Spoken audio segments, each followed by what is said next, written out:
Hello students, today we are going to start with part 3 of life processes. So till now we have already studied, that is, what do you mean by life process, what are the basic life processes, what is nutrition, what are the different types of nutrition. We have already dealt with the autotrophic mode of nutrition and the process of photosynthesis. So from here in part 3 we are going to start with the next mode of nutrition, that is heterotrophic mode of nutrition. Yes, what does this words means? Heterotrophic. Yes, so hetero means another and trop means nutrition. That is the organism which obtains their food from other organisms. They cannot prepare their own food, and therefore they have to rely on some other organism for their food. That is the organism which possesses or which do not possess the capacity to produce the food and therefore have to rely on the other organism. It may be other plants, or it may be other animals for surviving, and those organisms are termed to be as heterotrophs. They are termed to be as what? Yes, they are termed to be as heterotrophs. Yes.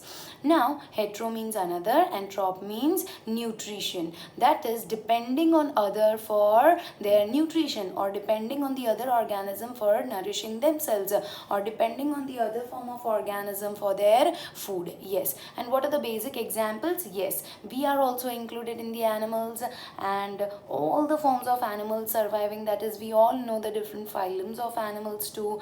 All the animals, the coelentrates, the porphyrians, then the annelidans, the arthropodans, the molluscans, the protochordates, the chordates, everyone rely on other organism for their food, and even the fungus. Yes, even the fungi, all the different forms of fungi are also included in the heterotrophs. That is, they rely on the heterotrophic mode of nutrition because they also cannot prepare their own food. They do not possess the important pigment for preparing the food. That is, they lack what? Because of the lack of chlorophyll. Yes, because of the lack of chlorophyll they cannot prepare their own food.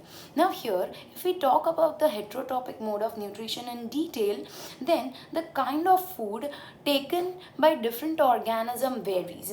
That is, the different organism takes different kind of food. And why do they do so? That is, there are on the basis of the availability of the food, and yes, the type of the food. Yes, so different type of the food, and on the basis of the availability of the food, all the organism take different kind of nutrients. Yes, and therefore as they take different kind of nourishment, different kind of food from the environment, they all have different form of digestive system. Yes, because they have to digest different materials, and therefore they have different digestive systems according to their different body design. Either they are unicellular, either they are multicellular, either they are heterotroph, either they are, that is, carnivores, omnivores, and so on. Yes. Now here, the kind of the food depends on the availability of the food. That is the type of the food. Example, suppose the food is stationary or the food is mobile. So if we give an example of the stationary food, that is in case of what? That is in case of cow, the food, that is, it is stationary. Yes, and talking about the case of lion, the food is mobile, that is, it is moving. For example, that is deer. Yes, so the kind of the food differs depending on its availability and depending on its type. Yes. Now here, if we talk of this heterotrophs, that is the organism which cannot prepare their own food. If we talk of this heterotrophs, they get their food in three different ways. That is, there are three different types of heterotrophic mode of nutrition, or we can say there are three different strategies by which the heterotrophs get their food. So what are the three basic strategies by which the heterotrophs get their food? So that is saprophytic mode of nutrition, it could be parasitic mode of nutrition, or it could be holozoic mode of nutrition. Yes, what it could be? It could be saprophytic. Yes, so the very first one is saprophytic, or either parasitic, or it is holozoic. So now we will see what does they mean. Yes, here. So talking about the very first one, that is the saprophytic mode of nutrition. When we are talking about saprophytic mode of nutrition, sapro means rotten and phytic means nutrition. Yes, these are the Greek words from which the word is derived, that is saprophytic mode of nutrition.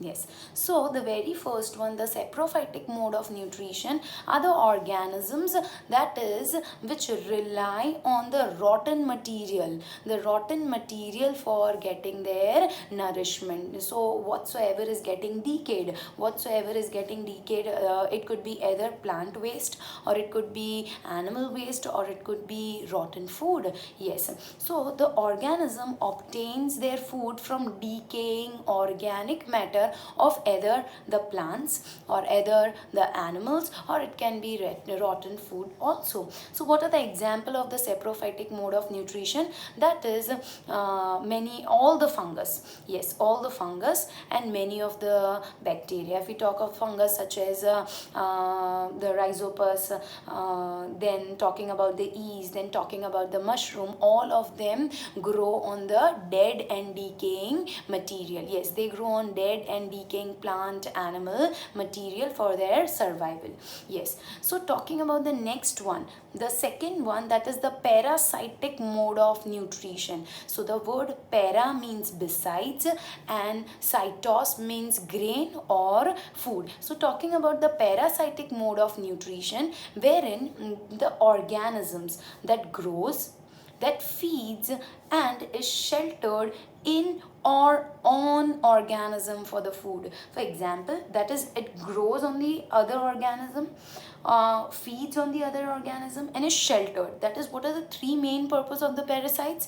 That is, they grow by taking they grow on that particular organism, or they either feed, that is, they get their food from it and also get their shelter from a given organism.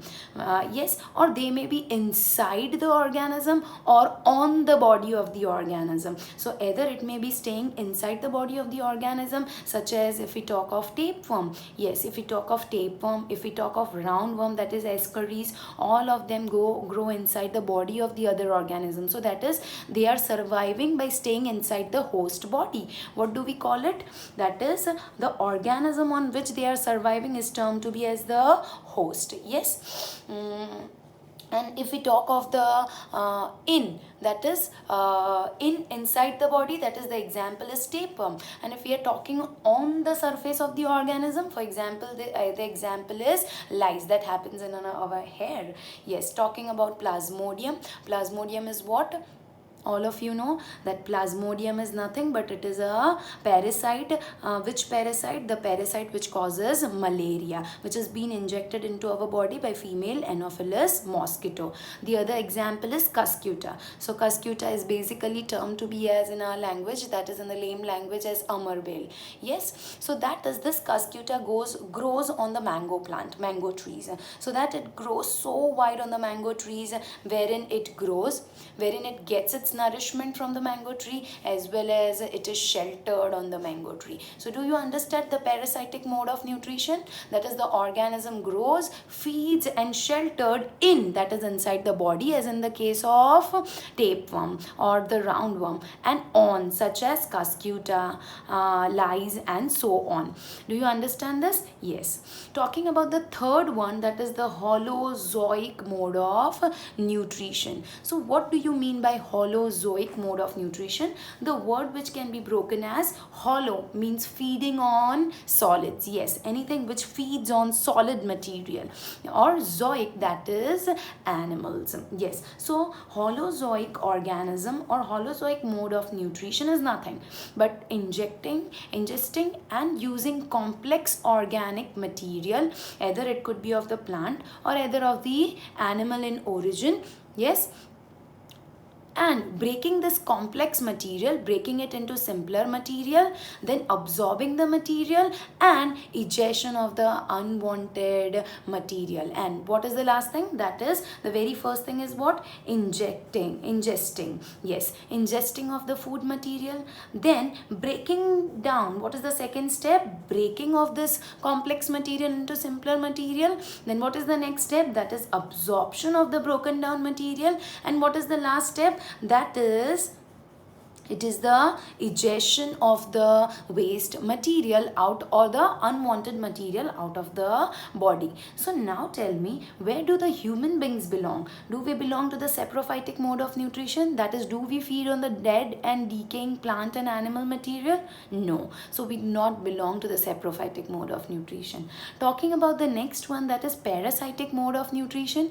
Do we belong to this mode of nutrition? No, because we do not grow or are sheltered into some other organism. Yes, and therefore we belong, and all the animals majoritarily belong on the in the holozoic mode of nutrition. Yes, so that is, we inject the solid material into our body. Yes, we break down that complex material into simpler material. Yes, and then we absorb the essential nutrients from them, get the energy, and we remove out the waste from our body. So the example goes something like this, such as man, dog, and even the amoeba. That is a very single cell organism, as all of us know, which is a protozoa. Yes, it also belongs to the holozoic mode of nutrition.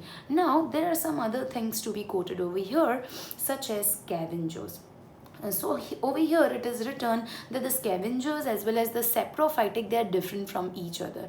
The saprophytes, they feed on the dead and decaying organic matter. Yes, they feed on the dead and decaying organic matter of other plants or other animals. But if we talk of the scavengers, when we are talking of the scavengers are the animals which feed on the dead and rotten thing, but only of the animal origin, or that is ones which they feed on the dead and decayed animals. For example is the vulture. Yes, so vulture is a scavenger wherein it feeds on the dead and decaying animals. Do you understand the difference between scavengers and saprophytic mode of nutrition? That is, this may rely on either plants or other animals which are decaying. And if we talk of the scavengers, they also feed on the dead and decaying only animals, not the plants. Yes, here there is also another relationship we can talk about when we are talking about nutrition. That is, just for your knowledge, that is symbiotic relationship. We all know about the symbiotic relationship. We have already studied this. That is wherein there is a mutually beneficial relationship. Yes, there is what?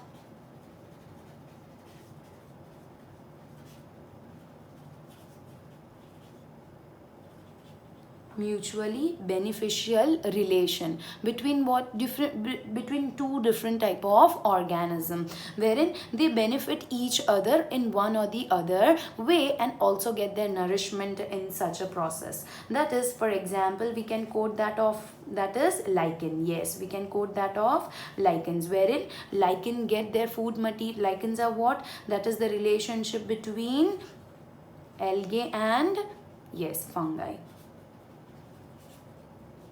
Yes. So what happens in this? This is just an example of symbiotic relationship. Similarly, we also have another example, that is of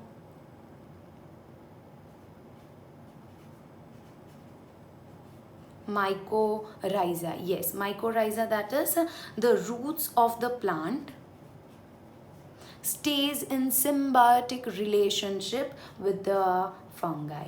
Yes. So these are some of the examples which shows us the symbiotic relationship, wherein in case of lichen, for example, the fungi gives inorganic material to algae, and the algae with the help of the chlorophyll prepares the food, wherein the food is being also utilized by the fungi. So they mutually benefit each other. Yes, similarly is the case with mycorrhiza, wherein the roots of the plant lives in symbiotic relationship with the fungi. So these are the examples of the heterotrophic mode of, or the types of heterotrophic holotropic mode of nutrition, that is saprophytic mode of nutrition, parasitic mode of nutrition, and the holozoic mode of nutrition. Yes, do you understand this? Yes. Now moving on to the holozoic mode of nutrition. If we talk of the holozoic mode of nutrition, where we have already studied, that is, what does this holozoic organisms do? They inject the material inject which kind of material? Yes, that is solid material into the body, and this solid material is which is complex in nature. Yes, it is being broken down into which kind? That is, yes, simpler form or simpler molecules, which this simpler molecules, yes, this simpler molecules are then being absorbed in the body. Yes, and the waste is ejected out of the body. So that is the holozoic mode of nutrition, and we humans, all the animals, majoritarily belong to the holozoic mode of nutrition. Yes. Now here we shall understand the holozoic mode of nutrition in amoeba, or the topic could be like this, that is mode of nutrition in amoeba. This is a very important question. Yes, here. Now talking about the mode of nutrition in amoeba. Yes, all of us know that amoeba is a single cell. Yes, single cell what? Single cell organism with no definite shape, wherein it has nucleus, cytoplasm,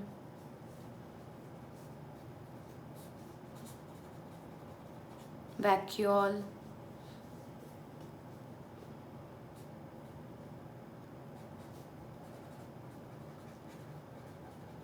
cell membrane, and so on.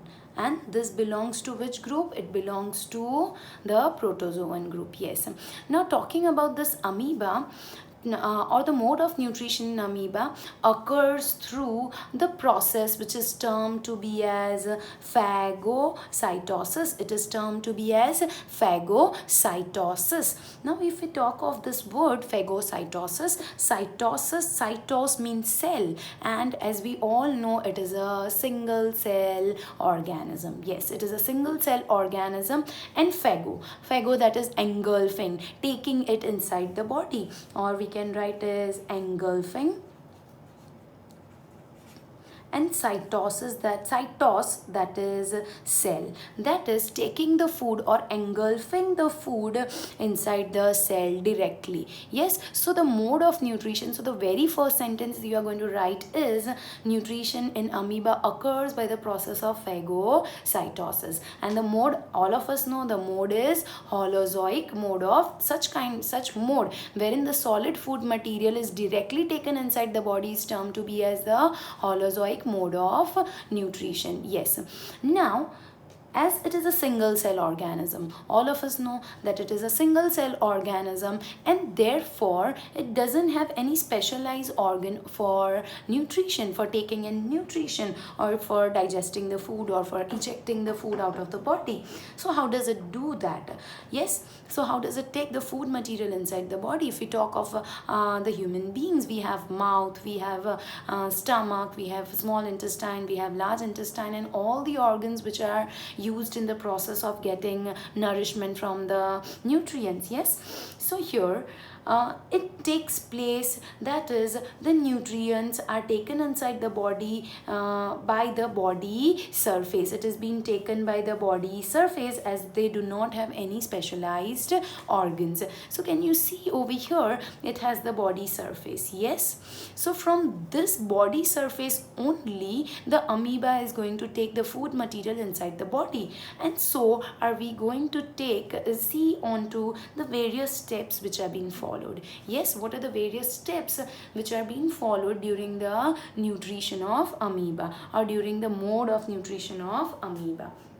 Yes, so there are 5 steps. How many steps? 5 steps. That is ingestion, digestion, absorption, assimilation and egestion. We shall be looking to all of them one by one. So talking of the first step, that is ingestion. When you talk about ingestion, the word itself says that is taking inside the body. Yes, so we take the food inside the body with the help of the mouth, and they take the food inside the body by the help of their body surface. Yes, their outer membrane. So ingestion is taking in the food by the body. It can either be by the process of swallowing directly or by absorbing it slowly. Yes. Now here, what happens for ingestion? What is the phenomenon that they do, or what is the step do they follow for injecting the food inside the body? So that is nothing with the help of special structure they form, that is pseudopodia. That is, what do they do actually? We will see in the form of a diagram. Yes, so what happens is, this amoeba, whensoever it sees a food particle, whensoever it sees a, yes,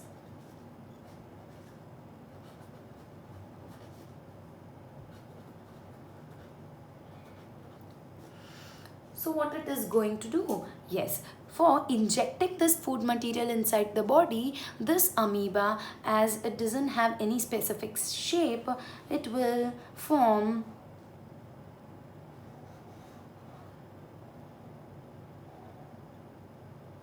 false leg-like structure for injecting the food material inside the body. And this, yes, and this false leg-like structure that are formed for engulfing the food inside the body are termed to be as nothing but the, yes, but the pseudopodia. It is termed to be as pseudo, that is false, and podia, that is leg-like structure. So false leg-like appendages are being formed from its body in order to take the food inside the body. Now what is this food, how is this food taken inside the body? That is how it is going to get inside the body. So with the help of pseudopodia and by formation of the food vacuole, and by formation of the food vacuole. So we will see how is the food vacuole going to take place, or how it is going to get formed. So something like this.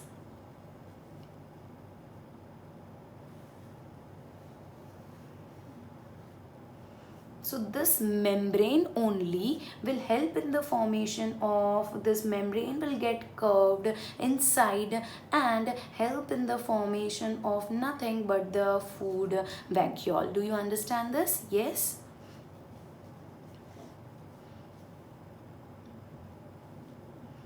So this is nothing but the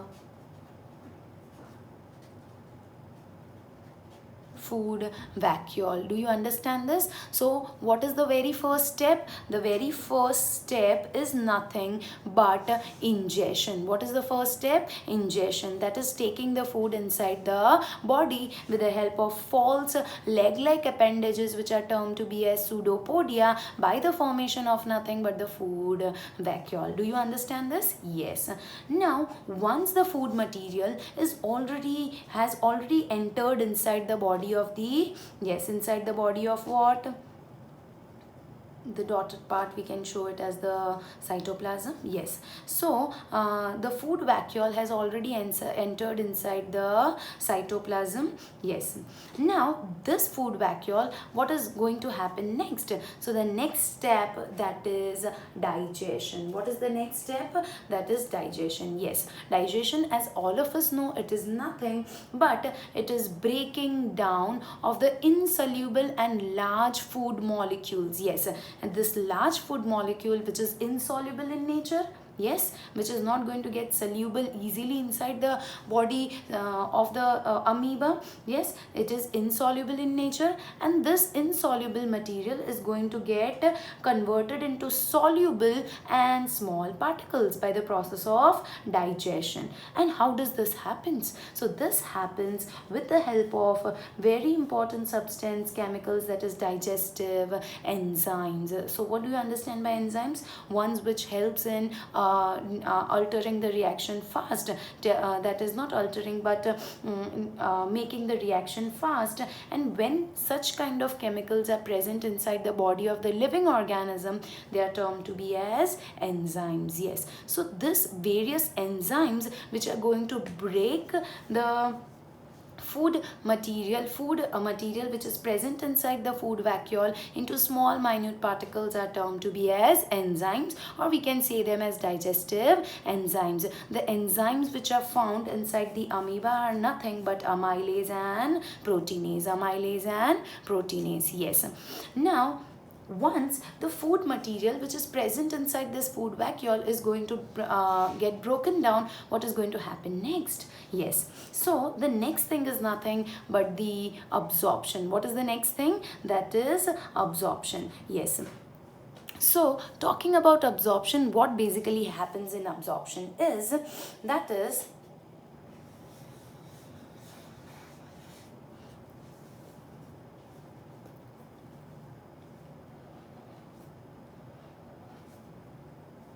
this is the nucleus, this is the food vacuole, yes, this is the cytoplasm, and yes, this is the food which is already digested, into simpler small particles. Yes, now the step that is going to take place is absorption, wherein the nutrients from the digested food, the food which was present inside the vacuole is now digested into simpler molecules, is going to get absorbed in the cell cytoplasm. So that is, this food material is going to get absorbed into the cytoplasm of the amoeba, Yes, do you understand this? Yes. Now what happens is, all the food material may be of no importance to the amoeba, and that is, the undigested food may remain inside this vacuole only, and the digested food material gets absorbed into the body of the amoeba. The ones which is broken down into simpler molecules is going to get absorbed into the cytoplasm. Yes, now here and the undigested food material is going to stay inside, yes, inside the food vacuole, and the absorption takes place by which process? That is, the process which is included over here is nothing but diffusion. Diffusion as in કે ભાઈ અહીંયા food વેક્યુલના અંદર બહુ બધું food છે અને બહારના રિજનમાં એના સાઇટોપ્લાઝમમાં the food content is less, and therefore it is going to go from the region of higher concentration to the region of lower concentration. એટલે food vacuoleમાં જે digested food હતું એ બધું હવે આખા અમીબાના બોડીમાં circulate થઈ જશે by the process of diffusion. Do you understand this? Yes. Now the excess food is stored as glycogen and lipids. એટલે whatsoever is the food that is necessary for the amoeba, that will be utilized for energy, generating energy, and the extra food material which is absorbed in the body is stored in the form of nothing but glycogen and lipids. Yes, now here, do you understand this? Now here the next step is assimilation. What is the next step? That is assimilation. If you draw it, you can draw it like this. The process of assimilation. This is the nucleus, this is the food vacuole which has already liberated the digested food, and the undigested food material is remaining inside. The digested food material has gone or absorbed out of this, yes, and now in the process of assimilation, energy is being released from the absorbed food molecules. What is released? Energy is released. The food which has already gone to the various parts, the various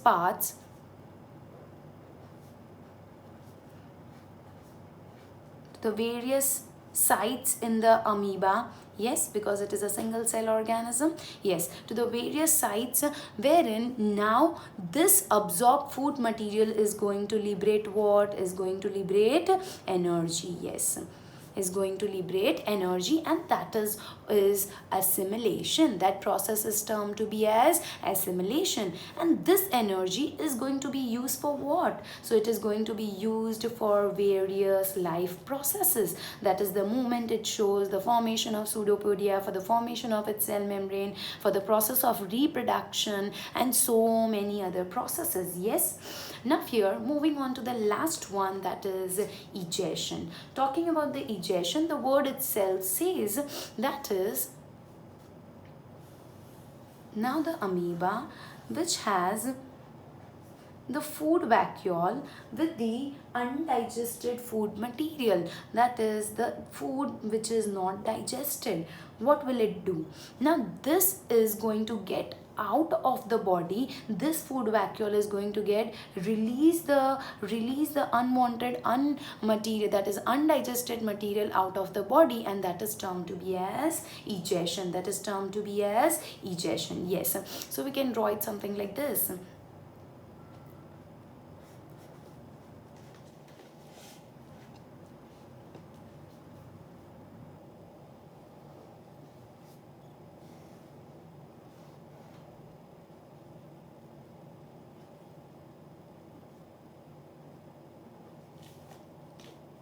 This is the nucleus again. The food vacuole has joined with the membrane and is going to release the unwanted, undigested material out of the body of the amoeba, and this process is nothing but the process of egestion. Do you understand this? That is the process of excretion, removing out of the undigested food through their body membrane is termed to be as egestion. Yes, so hopefully you have understood all the five steps in the mode of nutrition of amoeba. That is, the very first one is ingestion, that is taking the food material with the help of pseudopodia. The second one, that is digestion, that is digesting the food which is present in the food vacuole. The third one, that is absorption, that is nothing but absorbing the food which is digested into the body. The next one is assimilation, wherein the release of the energy from the absorbed food. And the last one is egestion, that is removing out of the unwanted, undigested food out of the body. So hopefully you have understood the process or the mode of nutrition in amoeba, and this will be the questions for homework, wherein in the next class we will just check whether the homework is done or not. And we have till now completed part 1, part 2 and part 3, and this will be the homework for all the parts. So you can just take the screenshot. Yes, and we will be meeting in the next part.